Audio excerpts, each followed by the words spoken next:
The president who was never meant to be president.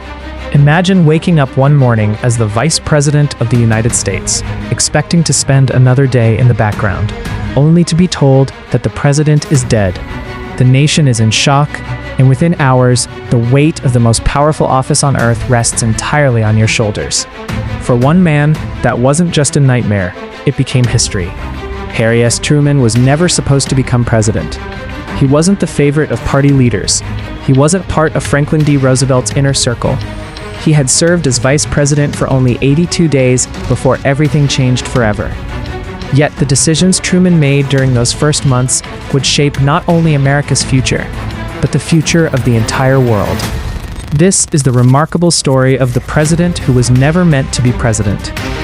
To understand how extraordinary Truman's rise was, we need to go back to the early 1940s. By then, Franklin Delano Roosevelt had already become one of America's greatest wartime leaders. He had guided the nation through the Great Depression and into World War II. By 1944, despite declining health, Roosevelt decided to seek an unprecedented fourth term. But there was a problem. Many people inside the Democratic Party believed Roosevelt might not survive another 4 years. His health was visibly deteriorating, though the public knew very little about it. That meant choosing the right vice president had suddenly become one of the most important political decisions in American history. Roosevelt's previous vice president, Henry Wallace, was deeply unpopular with many Democratic leaders.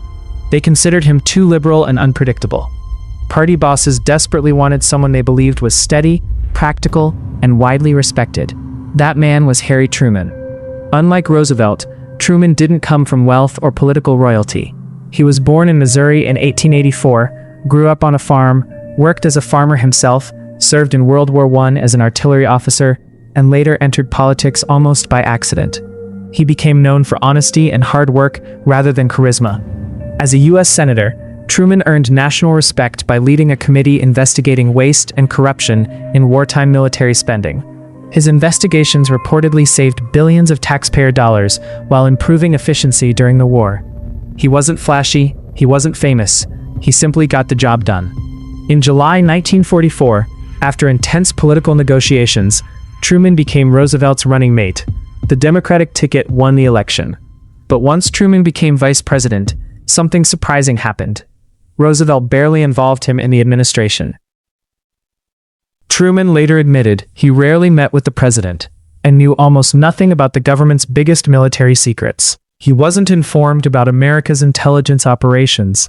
He wasn't included in major wartime strategy meetings. Most astonishing of all, he had absolutely no idea that the United States was secretly building the atomic bomb through the Manhattan Project, one of the largest scientific and military projects ever undertaken. Then history took a sudden turn. On April 12, 1945, Roosevelt was resting at his retreat in Warm Springs, Georgia, when he suffered a massive cerebral hemorrhage. He died that afternoon. Back in Washington, Truman received an urgent message asking him to come to the White House immediately. He assumed it was another routine meeting. Instead, First Lady Eleanor Roosevelt greeted him with devastating news. The president is dead. Truman reportedly asked if there was anything he could do for her. Her response became legendary. "Is there anything we can do for you? For you are the one in trouble now." She was absolutely right. Within hours, Harry Truman took the presidential oath. Suddenly, a man who had spent less than 3 months as vice president became commander-in-chief while World War II was still raging. The burden was unimaginable. Millions of American troops were fighting across Europe and the Pacific. The fate of entire nations hung in the balance, and America's new president was still learning how the White House operated. Almost immediately, Truman was ushered into confidential briefings unlike anything he had experienced before. Officials informed him about the Manhattan Project. For the first time, Truman learned the United States possessed a weapon capable of destroying an entire city with a single bomb. The responsibility was overwhelming. Only weeks later, Nazi Germany surrendered. Victory in Europe brought celebrations across America. But the war wasn't over. Japan continued fighting fiercely. Military planners warned that invading the Japanese mainland could cost hundreds of thousands of American casualties and possibly millions of Japanese lives. Historians continue debating one of Truman's most consequential decisions. In August 1945, he authorized the use of atomic bombs against Hiroshima and Nagasaki after Japan refused unconditional surrender. Supporters argue the bombings ended the war quickly and avoided an even bloodier invasion.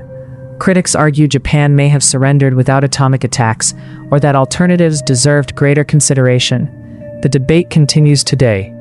What remains undisputed is that Truman's decision marked the beginning of the nuclear age and permanently changed human history. Yet Truman's unexpected presidency was only beginning. With World War II ending, another challenge emerged almost immediately. The alliance between the United States and the Soviet Union began unraveling. Mutual suspicion grew into what became known as the Cold War. Instead of returning to peace, the world entered decades of geopolitical rivalry. Truman refused to retreat from international leadership. In 1947, he announced what became known as the Truman Doctrine, pledging American support for nations resisting communist expansion. Soon afterward came the Marshall Plan, an ambitious effort to rebuild war-torn Europe. Rather than punishing defeated nations economically, the United States invested billions of dollars into reconstruction. Many historians believe this helped stabilize Europe, strengthen democratic governments, and reduce the appeal of communism. Then came another dramatic test. In 1948, the Soviet Union blockaded West Berlin, hoping to force Western powers out of the city. Instead of launching military attacks, Truman approved one of history's greatest humanitarian operations. For nearly a year, American and Allied aircraft delivered food, fuel, medicine, and supplies by air. Thousands of flights landed almost continuously. The Berlin airlift became a powerful symbol of determination without direct war. Against enormous odds, the blockade failed. Truman's presidency also transformed America's military. In 1948, he ordered the desegregation of the U.S. Armed Forces, making the military one of the first major American institutions required to integrate regardless of race.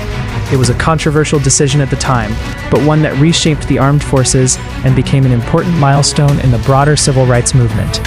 Not every decision went smoothly.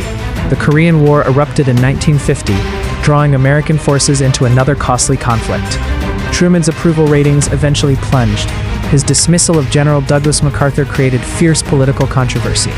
Many Americans questioned his leadership, yet later generations of historians often reassessed his presidency more favorably. Today, Harry Truman is frequently ranked among America's most effective presidents. Ironically, the man many political insiders considered merely a safe vice presidential choice became one of the defining leaders of the 20th century. History is filled with people who spent years preparing for greatness. Harry Truman wasn't one of them. He never expected to become president. He wasn't groomed for the role. He inherited the office during one of the most dangerous moments in human history. And yet, when history unexpectedly called his name, he answered. His story reminds us that history often turns not on those who seek power the most, but on ordinary individuals who rise when extraordinary circumstances leave them no other choice. The leaders who change the world are the very ones no one expected to lead at all.